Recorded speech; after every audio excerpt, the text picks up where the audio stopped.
All right. Let's see. I'm trying to make sure everything is up and running.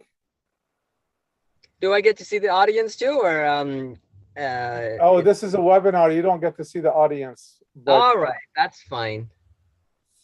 Hello, audience.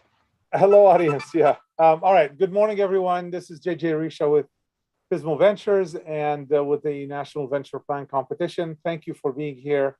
I just a quick update on the competition. Tomorrow is the life science and medtech and healthcare. Quan will be the moderator on that tomorrow. So he'll join us tomorrow at noon Pacific time. Well, a little before noon, Quan, right? Just like today. That would be good. So he'll be moderating that. So Quan has a law firm, Nguyen and Tarbet.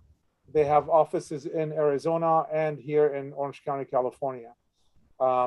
The competition, again, life sciences, healthcare, and medtech tomorrow, and also the last round 2 live judging session will be on Thursday, and that's the wildcard category. We still have one more event, the webinar, I should say, and that is this week on Wednesday as well. So please don't forget to join. And next week will be the final round, which is the third and final round for the competition. And we will have 10 companies that will be competing for the top prize. Hope you all join us and hope you enjoy the webinar that Quan is going to present today about IP, because every time he presents something, I'm learning something new. So I'm waiting to learn, because this is absolutely fascinating for me. All right, so Quan, it's all yours. Please take it. Thank you, JJ. Thank you for the kind introduction. And take it from there. Yeah. Thank you, JJ. Thank you for the introduction, and thank you for the pressure there to actually live up to some sort of expectation. Oh boy, here we go. Hello, good morning, everyone. Good, happy Monday morning. Happy to be here with you. And well, in the spirit of social distancing, I am quarantining myself in a car, and I'm parked. I'm not driving around anywhere. I'm parked safely and quarantined in the car to present this to you. So thank you for joining. Today we are going to talk about, let me see, translational medicine, innovations, and patents. The purpose of translational medicine is to get to the other side. So you start out with some basic research, and you're on that side of the canyon, and you need to get to the other side. And how do you do that? Okay. Well, this is something that you don't want to do. That is something that you do not want to do.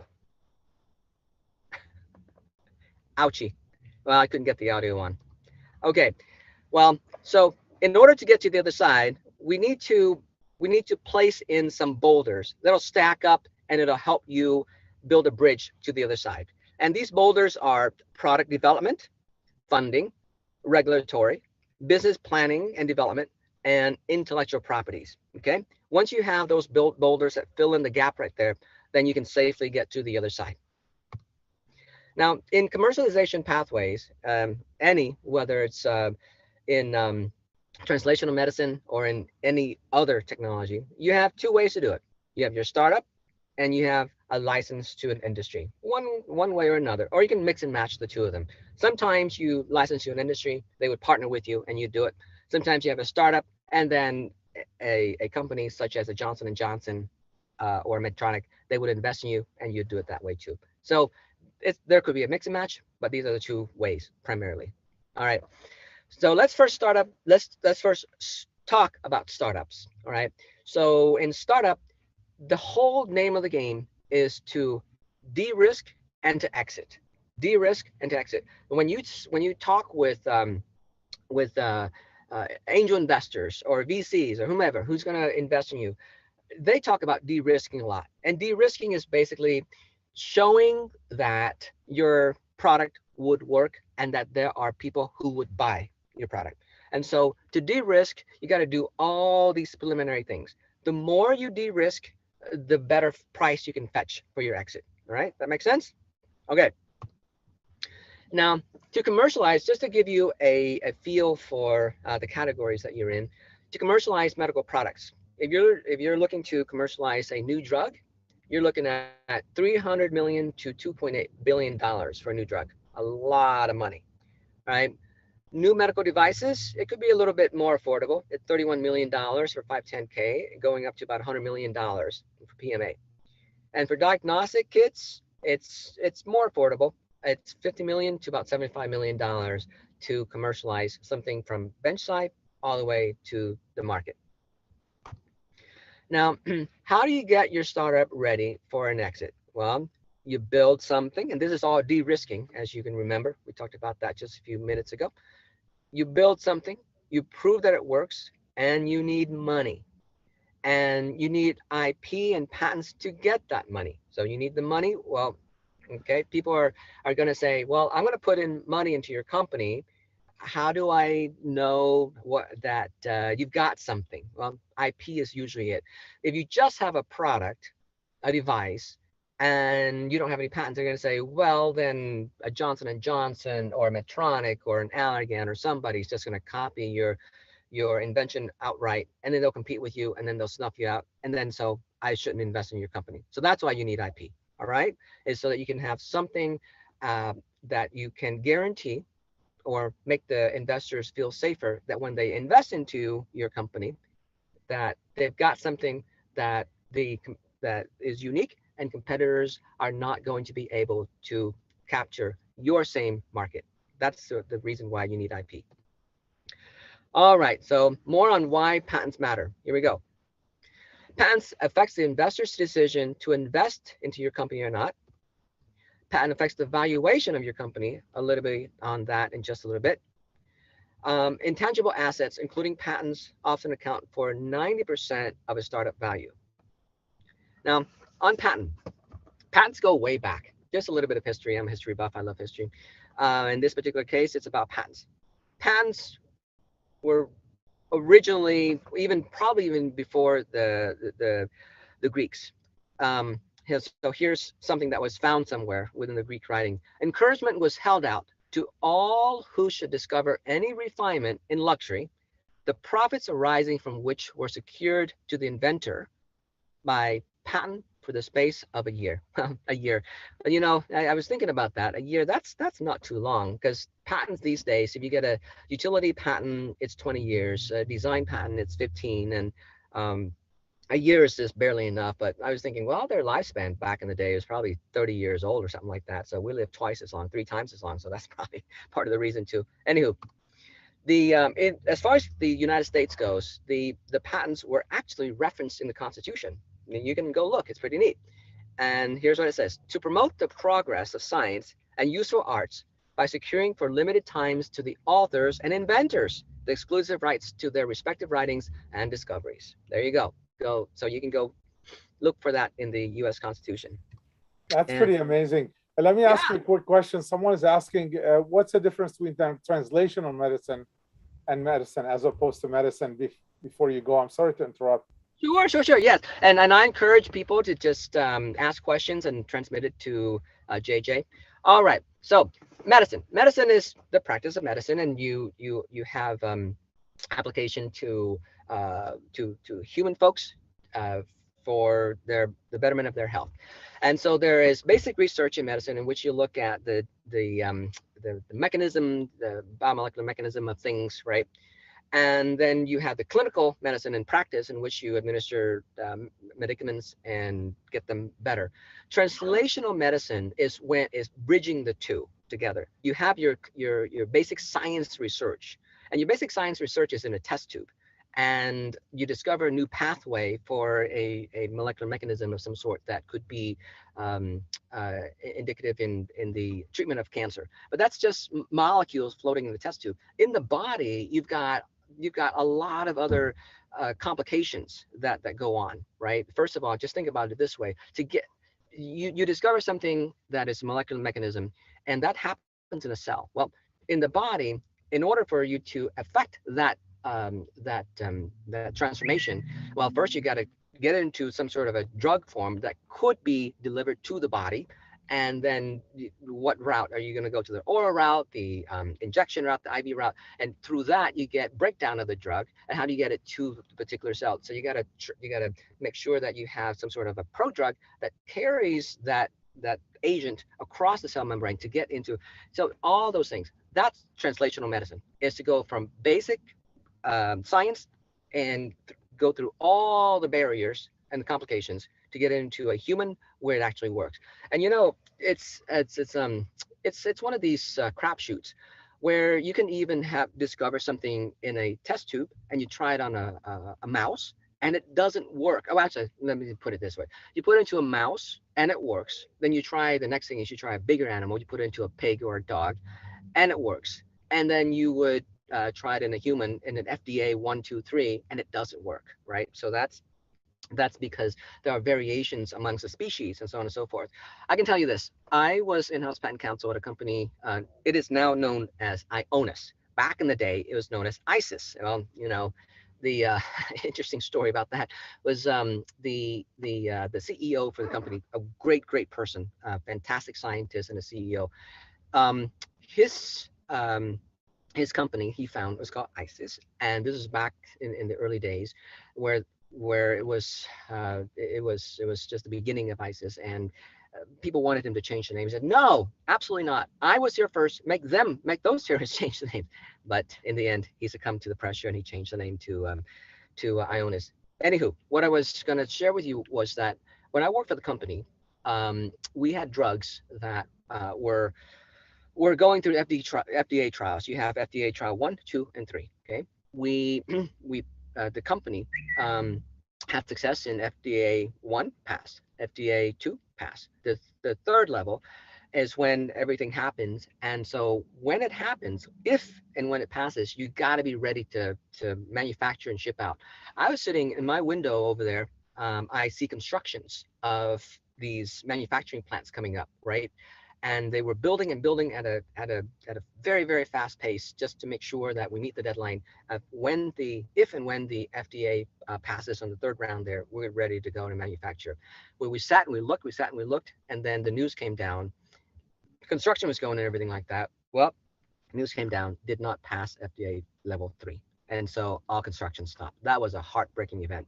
So that's translational medicine. You got to jump through all these hoops to make sure that it works in a human in a way that's required by the FDA. Okay, so that's a long-winded answer to your question. Continue to ask questions if you have. All right, moving on. Did you know that Lincoln has a patent? He's my favorite a president for the very reason that he is a patent dude. he's a lawyer. He's probably, I don't know, the first patent lawyer. They didn't really have that designation back in the day, but he had a patent, and it dealt with some shipping stability and stuff like that, right? So he's a man of all trade. There. How do you get a patent? Well, you got to apply. First, you got to apply. And you hear this a lot. You hear, well, let me first say something that's obvious, but I'll have to say it anyways. First, you do not need a patent to do anything. This is a free country. You can go out and you can make anything you want, and you can sell anything you want.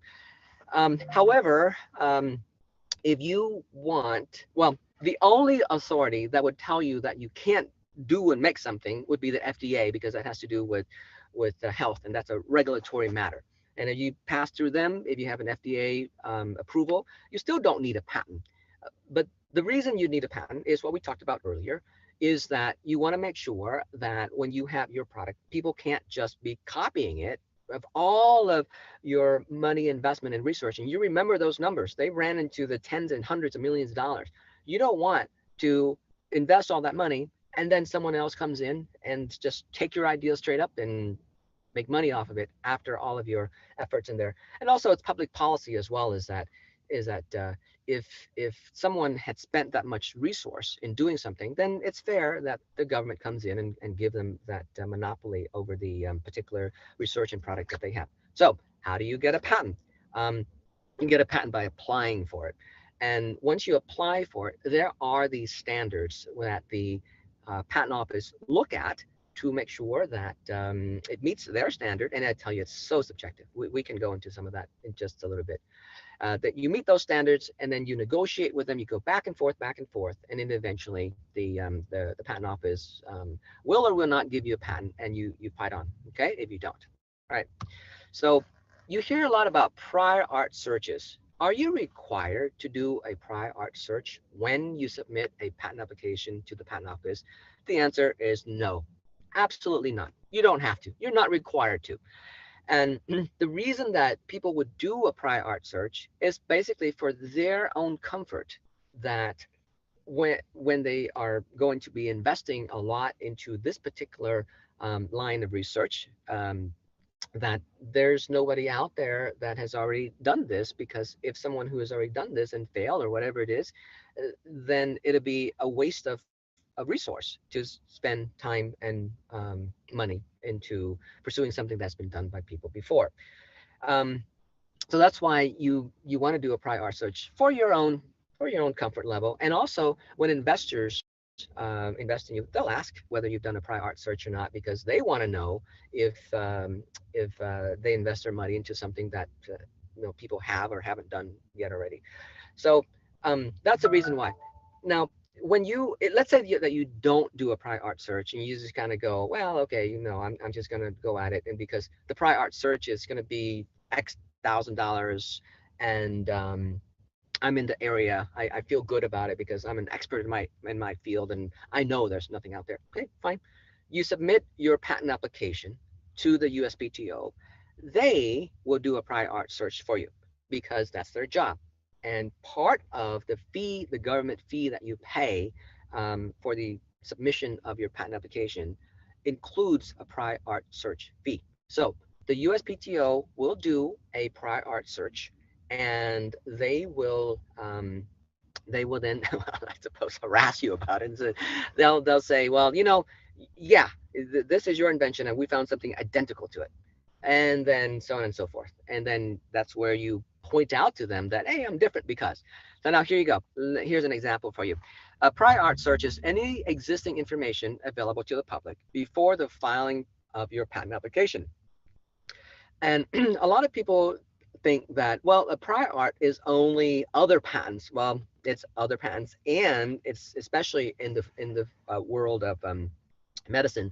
It's scientific publications, it's abstracts, it's talks, it's presentations, it's anything that's recorded out there or not recorded out there that's been transmitted before your filing date of your patent application. That's a prior art, right? The standards that the patent office look at in determining whether or not they will or will not grant you a patent are basically three things. Three things. There are more, but let's just talk about the three most important things. One is what's right here, right now. Is it novel? That's a fancy word, and what it basically is it new? Is it new? And then the other standard is it non-obvious? In other words, yeah, it's novel, it's new, nothing exists like that before, but is it new enough is what it is. So let's just talk about the novelty requirement here. So you see here, the prior art is Barat, and it was in November of 2006. And this guy was out there, I forget what it is. I think it's a filming or whatever it is, but there he is, Barat, in his bare glory right there. And there are pictures of those things. And then in 2008, there was an application coming in for that. So this is certainly not another patent. This Barat guy is probably in some place somewhere on Google or something like that the examiner found. So that it is identical, right? Because it is identical, it is not new. In other words, it is not novel. So dead upon arrival. If you this patent application filed to the patent office in 2008, dead upon arrival, that there's a prior art exactly like that. All right. So let's talk about the non-obviousness. Okay. Now, this happens a lot. This is where the majority of your time, if you actually spend the time with a patent, or the patent attorney time, for sure. This is the gray area that patent attorneys spend, patent agents, patent attorneys, patent practitioners altogether. We call them, we call ourselves patentnoids. So us patentnoids, we spend the bulk of our time in this gray area. So you have something and it is new, all right? It is new. Nothing like that exists before, but it's there is a flavor, there's a DNA of you, a flavor of similarities to something that already exists. So the question is it new enough? Okay, in this particular situation here, it is new, right? So you pass that standard, but is it new enough? Now you have a hammer. This thing goes back, oh, who knows how long, 100 years, 1,000 years, way back. And you have your double-headed hammer. Is it new enough? Well, it's a gray area. You make the argument, right? You make the argument that it is new enough. Yeah, it hits the nail. Yeah, it functions the same way and all that stuff. But you gotta split there. So the question is it new enough? So when you try to make an argument for whether something is non-obvious or whether something is new enough, you usually want to go down the legal standards of argument. People usually say, well, of course it's not obvious. Of course it's new enough because if it's obvious, people would have done it 20 years, 30 years, 100 years ago. Yeah, true. Yes, true. But that line of argument doesn't work because it doesn't meet the legal standard of things. A very similar line of argument that you can try along that line of argument, that um, if it's uh, if it's actually obvious and people would have tried it a long time ago, is something like this. It's called unmet needs. Okay, and this is rare. It's rare because it's rare that one usually has a product to actually try out in the market and get to success. And this is what it is: unmet needs. So unmet needs is when you have, let's say, a hammer. Okay, you have a hammer like that, and the patent office come back and they they show you this hammer prior art to the right, and you go, hey, I've met the unmet need standard to show that it is not obvious. In other words, I've met the unmet need test to show that it is non-obvious. And this is what it is. It's when you can show that you've got sales, you've got so much sales of this double-headed hammer that come in, and you show the patent office, say, see, look at this unmet need. People are just buying this like hotcakes, man, because if it were obvious, this would have blown up a long time ago. But there's this unmet need, and now I've broken through, I've cracked the code, and now people are buying this up, and they're just like soaking it up. You show them the sales receipt for that. That would be evidence of non-obviousness. In translational medicine and in pharmaceutical biotech practice altogether, which is a lot of translational medicine and medical device too. But let's just talk about biotech and pharmaceuticals. You're in the area of what's called unpredictable art. Chemistry is an unpredictable art. Pharmaceuticals is unpredictable art. Biotech is unpredictable art. You change one amino acid, who knows what kind of variations you're going to get in the outcome at the end there. It may work in a mouse, but if you change that same amino acid or a nucleic acid base, it won't work in a human, or in other words, you might even get cancer, so on and so forth. So in order to leverage that unpredictable art area that you are in, and you're often in that unpredictable area in the translational medicine space, is you bring up evidence to show that, hey, look, all the literature shows that if you have to maintain your DNA sequence this way, you have to maintain the pH this way, and if you tweak it out by 0.1, or you change the amino acid by 1, or whatever it is, a small little change, and it gave you this wild, unpredicted result, that's where you would say that it's not obvious because of this one particular tweak, and it just tweaks it way out of proportion, not in any way that you would expect it to. It's just completely unpredictable. That is another way in which you can prove and show and argue with the patent office that your invention is not obvious and therefore patentable. So that's the second test, right? Novelty is 1, non-obviousness is 2. The third test is it enabled, right? Is it enabled? Enabled means that I can give you something that is not enabled. Something that's not enabled is something like this. I claim I claim a medicament that is a panacea that can treat everything from itch to hair loss to cancer to the common cold to everything. That's not enabled because, first of all, I don't know how to do it. So saying it, claiming it, is not the same thing as proving to some degree of reasonableness that you have the invention, that you possess the invention. So to possess the invention, you have to enable it. In other words, I have to give some sort of pathway, some sort of roadmap of how to create this drug that is a panacea that could treat everything.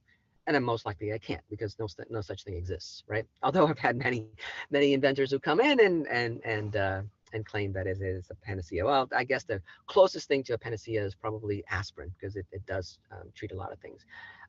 Well, the other thing is Botox. Believe it or not, Botox treat a lot of things too. So back in the day, I represented Allergan for a long time, the maker of Botox. And at the time, the big product there was wrinkles. You have crow eye, crow feet wrinkles, and then wrinkles here. And that was what Botox was known for. And I was working on many applications of Botox, and one was hand perspiration. You have just sweaty palms, sweaty hands, and it just sweat a lot. You can actually use Botox to treat that. Um, Believe it or not, you can use Botox to treat to use it as a deodorant, as an anti odor for under armpit as well. And the one that I was very proud of was I was working on back in the day. I was working on the use of Botox for treatment of headache. And now you actually see the commercial for that on TV. And I worked on that some 20 years ago. And now you actually see the product use of Botox for treating a headache. There was one that I worked on. It was quite, I was the butt of the joke, but I'll share it with you. So this one is the use of Botox for the treatment of uneven buttocks. So there is a condition, obviously, and I'm proud to to say that I have not yet had to use Botox for this condition, where your butt cheeks are uneven, and you can use Botox to even it out. That's another one. So that's a panacea. So going back to enablement, right? So enablement is when you show that you actually have an invention and you actually have a roadmap of achieving whatever it is that you're claiming. Okay, so those are the three: novelty, non-obviousness, and enablement. Okay, when you draft your patent application by yourself or with a patenoid like me, you want to answer these 5 questions because they will help you down the road in working with the patent office to convince them that you do have something that is novel, that is non-obvious, and that is enabled. So question number 1: what is the technical problem that you're solving? That's question number 1. A technical problem is not just, make this world into a better place. Is not, I'll make everybody more healthy. A technical problem is something specific, a technical problem, something specific. For example, the technical problem in translational medicine is the getting of the drug into the cell, making a prodrug. The technical problem is that this particular hydrophilic compound can't cross the blood-brain barrier, and even if you add some hydrophobic moiety to it, it still can't cross, or it gets eaten up by the enzymes in the blood system. Whatever it is, a technical problem, okay, that you're solving. 2 is, how are others solving this technical problem? A lot of times people would say, well, nobody's solving it. Try harder, because people are solving it in one way or another, and bring it as close to your technical problem as much as possible. So if you're working in the amino acid space, peptide space, right, and you're making you're making a vaccine, and you're using peptides and amino acids and such, um, and you have a certain problem, you don't want to be bringing in the prior art or others solving the problem for the DNA vaccine. Those are completely different animals altogether. So you want to align up your technical problems along with other people when they're solving along the same path, same platform as much as possible. Okay. Now, the next thing you want to address is number 3. How is your solution better than others? And here you can be a little bit vague. You can say, yes, better because it's faster, it's cheaper, it's so on and so forth. Okay. So that's more like a business projection. It's better because of some um, business reasons. But now here, number four, we get back to the technical. What is the secret sauce or the secret feature that makes your invention better? That's where the nuts and bolts come together. All right. The You have the technical problem that you're solving, and you have your particular solution that makes it better. But then more than that, what is that secret sauce or feature? And that's where your patentability will come in. That's where your novelty evaluation, your non-obviousness evaluation will come in. And lastly, to set yourself up well in order to overcome the patent office rejection that your invention is obvious. Well, you want to talk about how is it that your invention is counterintuitive. I'll give you an example. If everybody says that, hey, if you drop if you drop this formulation, if you drop it below pH 7, it's going to destroy all the active ingredient in there, and you're not going to get anything. Well, you make your formulation, and somehow you're working at pH 5, which is below 7, and it works. It works fabulously. Well, that's counterintuitive. Why is it counterintuitive? Because it's everybody says that it won't work at pH 5, and here you are working at pH 5. That's non-obvious. All right. So make sure that you, one way or another, go through the exercise of answering these 5 questions. When you do that, you're going to set yourself up very well for negotiating with the patent office and showing them whatever they need. Okay. All right, now let's shift gears and talk about investors. We talked about patents. Now we're going to talk about investors. What investors want to see in patents? It's a $6 million point approach. They want to see intellectual property.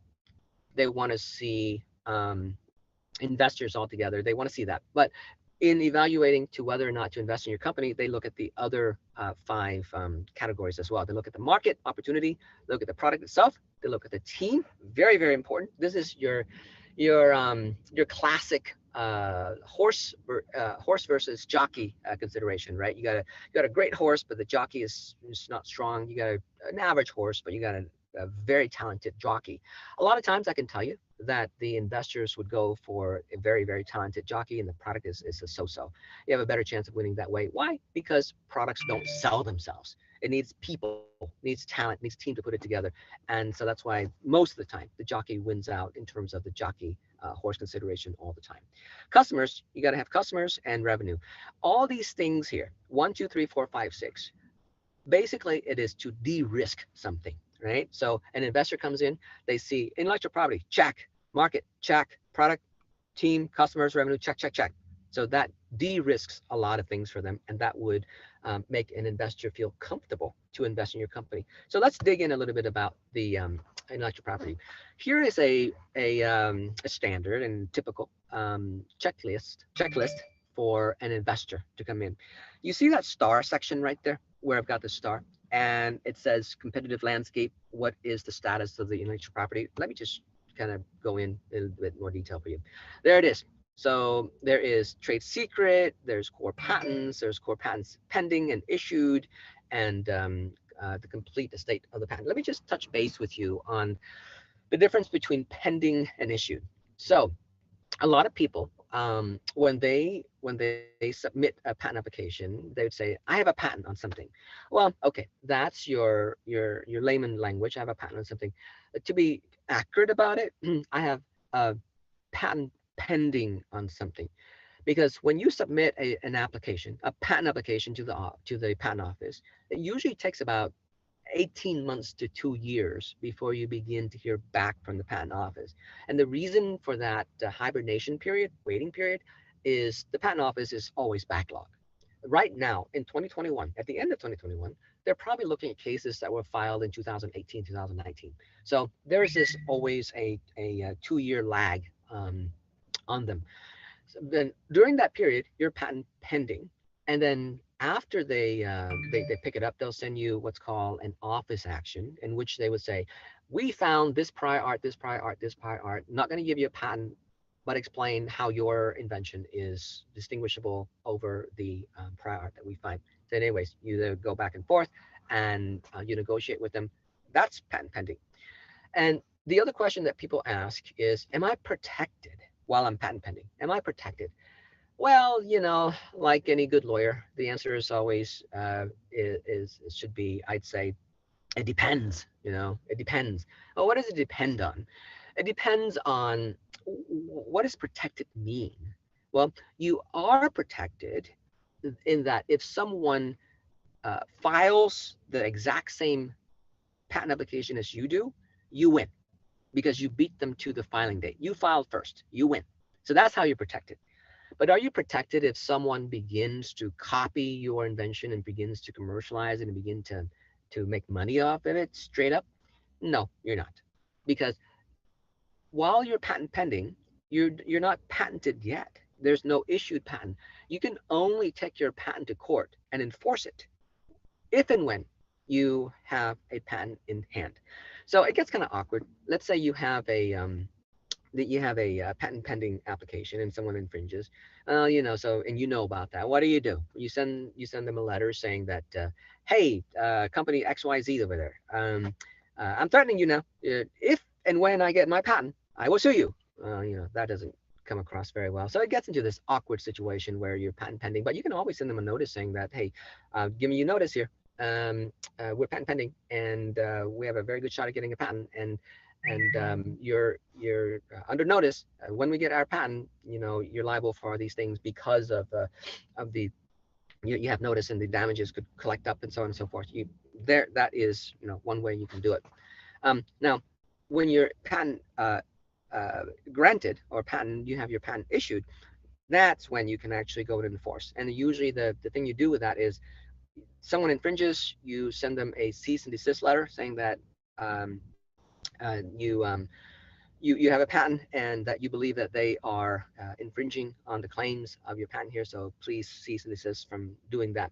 Now, one word of caution on this, just so that it is on your radar: don't get too enthusiastic and aggressive about sending your cease and desist letter, because there is this legal standard that kicked in probably close to 2 decades now, or more. But there is this legal standard that basically says that if the cease and desist letter comes across too aggressive, then it would allow the recipient of the letter to be able to file a DJ, or a declaratory judgment.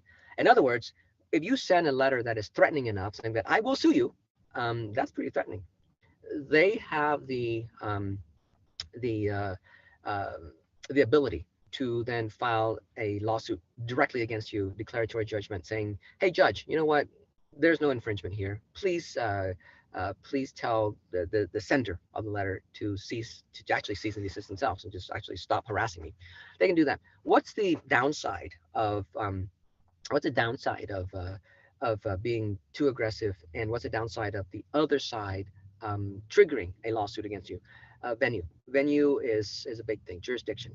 When you file a lawsuit, you get to pick the jurisdiction that is most favorable to you. But if you send a letter that is too aggressive, the other side can file a lawsuit. I'll give you an example. Let's say we're in California. The infringing company is in the East Coast, Boston, let's say, and they have products everywhere. So we have the jurisdiction to actually, and they do touch California. They sell products here, so we can actually, and then they have a headquarter here, and so on and so forth. We can actually sue them in the district court in California, right? Venue very convenient. Just drive down the road, serve paper and stuff like that. But if the letter is too aggressive, they're over there in Boston. They will then file a lawsuit against you in Boston. So now you got to have all these travel expense to go over there, hire local counsel to go over there, and all that sort of stuff. So bottom line is, just be careful in that cease and desist, and consult your attorney on the tone of voice. Okay, sources of investment.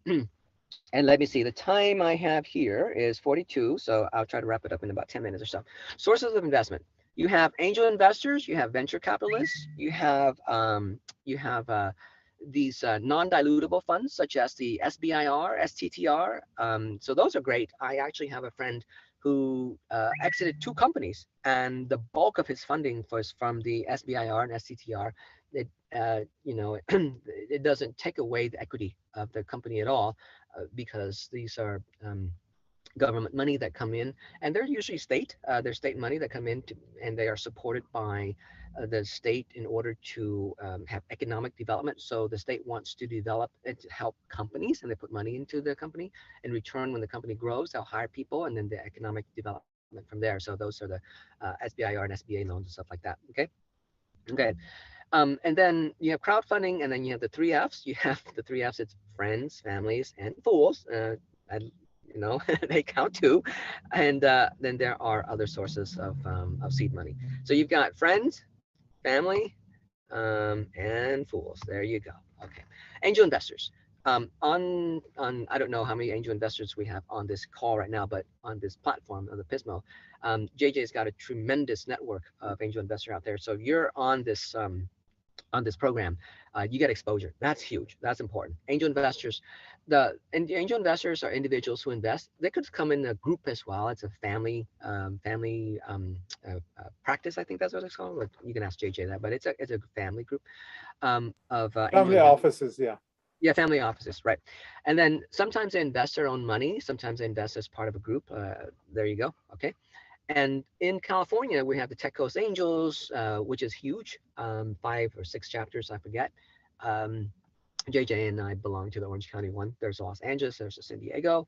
A little bit about the San Diego, they're big into pharmaceutics. The Orange County is big into medtech because Orange County is the home of probably the largest, for sure, the country's largest hub for medtech. You've got Medtronic, you've got a lot of other medical devices company in Orange County. It is incredible. It's probably the best kept secret. I don't know why it's a secret, but it's huge. Okay, so a lot of investments in medtech in Orange County and Los Angeles. You've got a sprinkling of everything up in Los Angeles, but just a flavor for you of the three groups.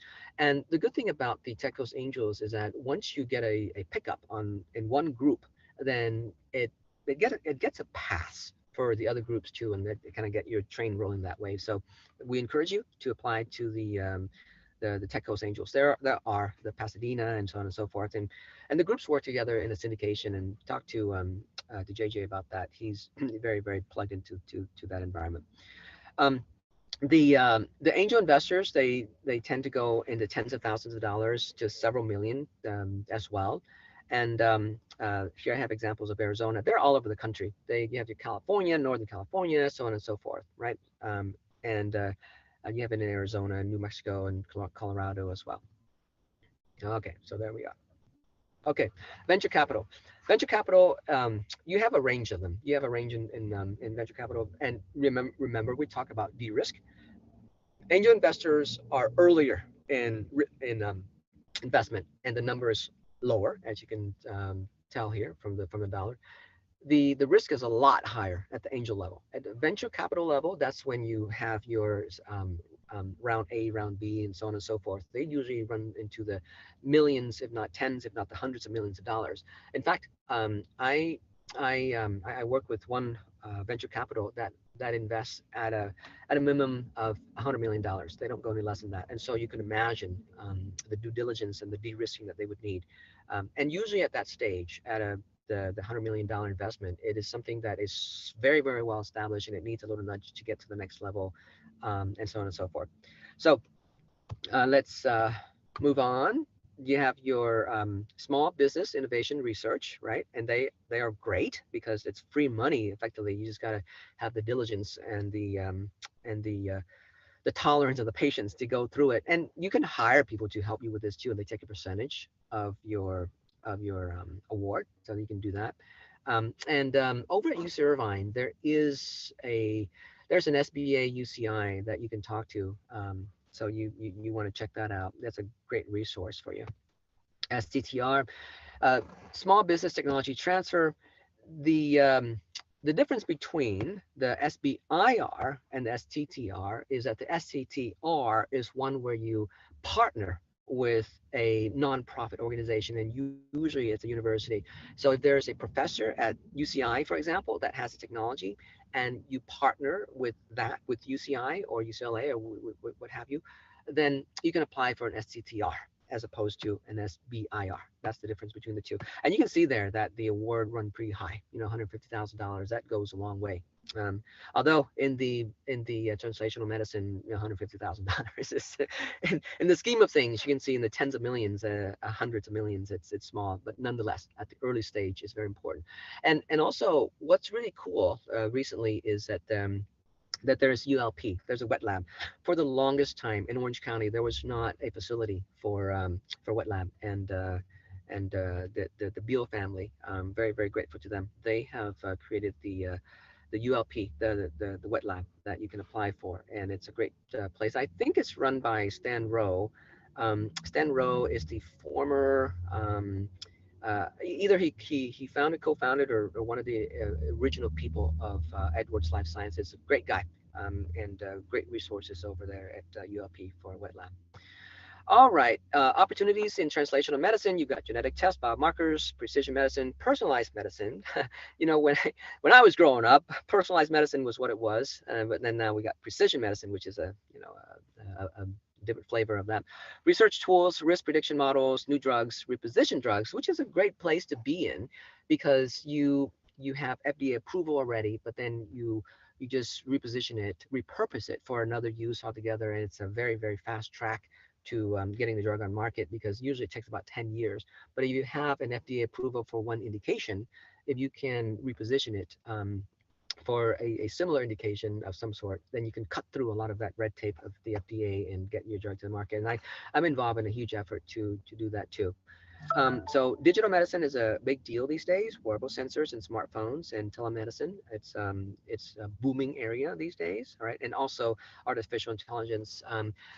Uh, Anthony Chang, I think, is the head of the Society of Physician Entrepreneurs, SOAP, in Orange County, and he's big into. He's a world-renowned physician. He's into artificial intelligence, so he does a lot of that stuff over there. So there's a lot of crossover with medicine and software these days.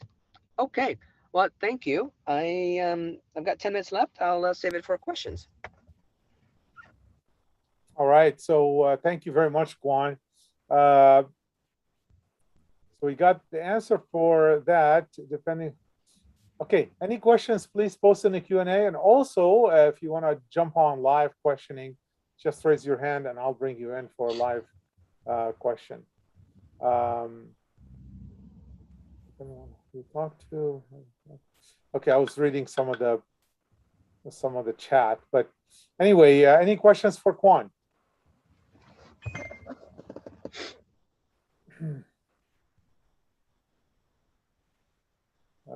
Nobody has a question for Quan. I mean, come on.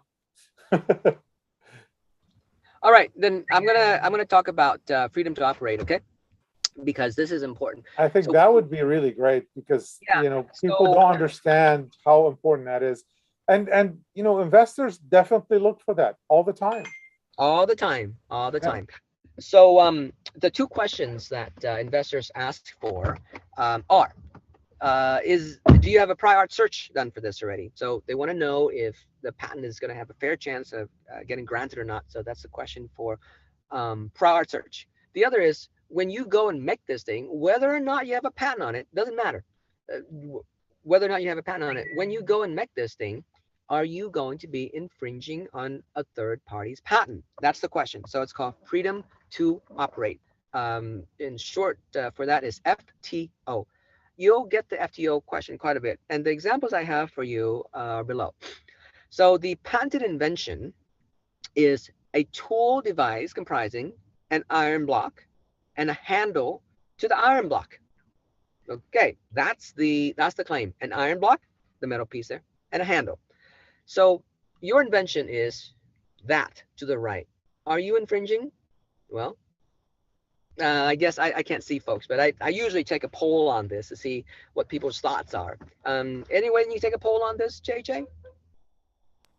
Yeah, let's take a poll. All right, let's take a poll. Who's infringing? Do you think infringing and non-infringing? Who's infringing? Yeah, do you think it's infringing or non-infringing? Let's see. Anyone reply back? Yeah, tell us.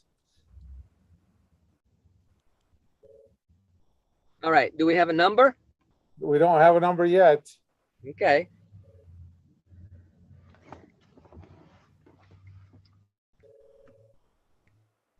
All right, 3 infringing, 5 non-infringing. Ah, okay.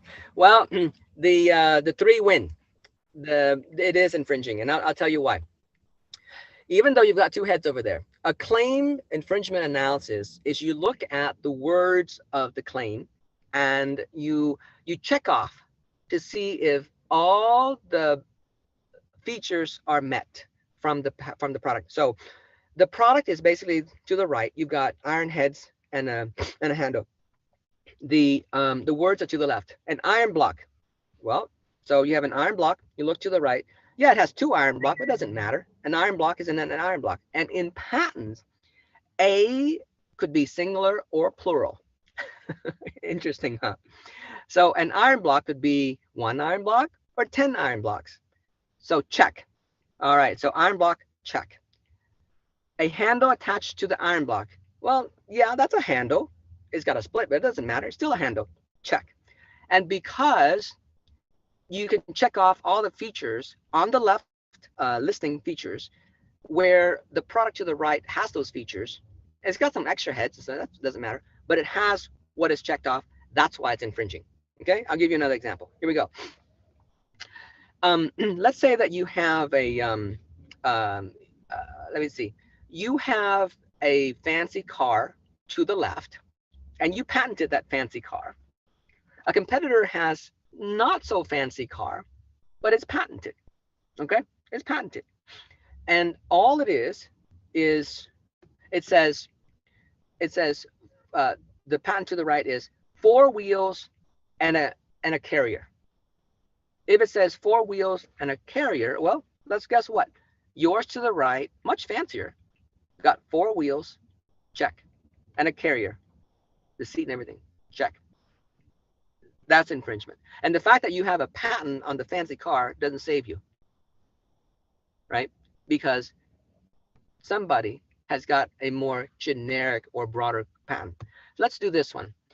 Let's say that your car has 3 wheels and the competitor has a patent on a car that's got 4 wheels. And your car is fancy and all that stuff. Here, let's take another poll. Does the car to the left infringe a patent to the right that calls out 4 wheels, and your car has 3? You want to take another poll? Okay, we'll take another poll. Hold on. So are you infringing on this or not? Is that what you're saying? Is your fancy tricycle infringing on the 4-wheel box?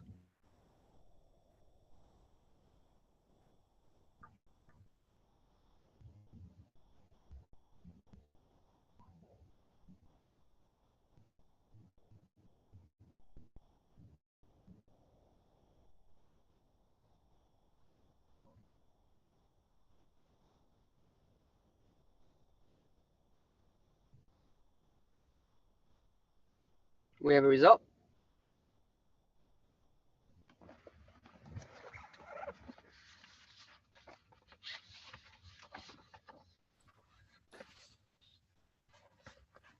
All right, we only have 3 that responded. 2 said no, 1 said yes. That the 2 is right. You do not infringe because the car to the right calls out 4 wheels. You got to check off, you got to be able to say 4 wheels. And here, your car only has 3 wheels. So therefore, there's no infringement. So bottom line is, you look at the claim, and if your product has every feature that they call out, it doesn't matter that it has more. That's not relevant. If it has every basic features that a patent claim calls out, that's infringement. All right. Okay. So I'll stop here for any other questions or. So we do have 2 questions in the Q&A. So Andre says, does a $31 million to a $75 million figure you gave for a 510K include development of device or just FDA approval? Oh, it includes implemented device as well. FDA is a big chunk in there, but that includes the usually includes the development as well. That's the whole thing. That's the whole enchilada. Okay, all right. Another question from Kim. What if anyone has a question, you can raise your hand or type it in the Q&A section. But Kim is asking, when you consider lawyer fees to fight or defend, what benefit would a patent have? I understand. This is where you talk about social equity and justice. So justice goes to those who have money, unfortunately. And so when you get a patent, the purpose of any startup to get a patent really is not to sue anybody. The purpose of getting a patent is so that you can have it as an asset to sell it to a big company where they go to sue somebody. We're involved in litigation matters right now, and I can tell you it runs. Our firm does not do litigation. We partner with a firm that does. We do the support for the litigation, and we do other things, for example, re-exams and so on and so forth. The work that goes into it is significant and tremendous. And patent litigation is like any other litigation, and probably even more. It's very expensive. So it is not worth it for a company to sue anybody when they are a startup. So the purpose of getting a patent is so that you can build up the asset, so you can sell it to a company that can. Hopefully that answers your question.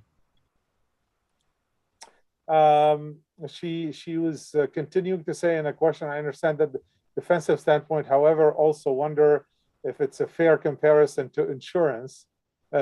Just pay if something happens versus paying upfront. So yeah, yeah, it's I can see the analogy and I can see the parallel. I think the mindset is that you let me make sure that the audience understands this. You get a patent so that you can build up asset, so that you can sell that asset to somebody who can sell it for you.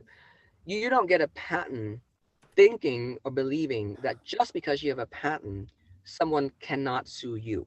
Having a patent is not a get out of jail ticket for a freedom to operate analysis. Those are two separate analyses altogether. And I know it's really counterintuitive. I know it's really weird, but hear this so that you can at least know it, and whether it makes any sense is another time, another place to explain. Having a patent is not a get out of jail free ticket for infringement. In other words, you can still have a patent and you can still infringe on other people. So, and in terms of the insurance analogy, I get it, but it's not similar in that way, because you get a patent and you still can get sued, and getting a patent doesn't protect you at all. Okay, all right. Any more questions? Anybody? Anyone? I think Kim got your answer. She said, thank you.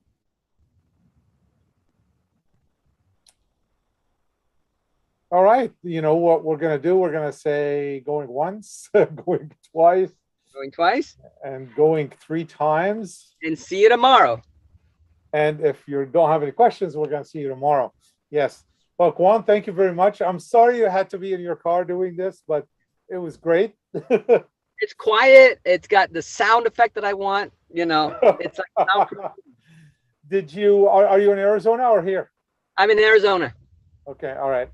All right. So are you getting, you know, there's a big storm coming through, right? So, to Southern California. So I'm not sure if it's hitting Arizona. Hit Nevada this morning. So. Oh, wow. I did not know that. Yeah. All right. Well, thank you very much. I will see you tomorrow. Everyone, hopefully you'll join us again for one more webinar this week. Talk to you all soon and see you all tomorrow. Have a great day.